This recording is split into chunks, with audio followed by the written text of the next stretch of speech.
মুখের ভাষা খারাপ হলেই কিছু মানুষের চরিত্র খারাপ হয় না।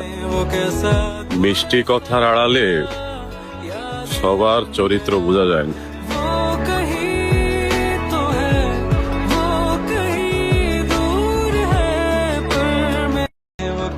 মুখের ভাষা খারাপ হলেই কিছু মানুষের চরিত্র খারাপ হয় না। মিষ্টি কথার আড়ালে সবার চরিত্র বোঝা যায় না।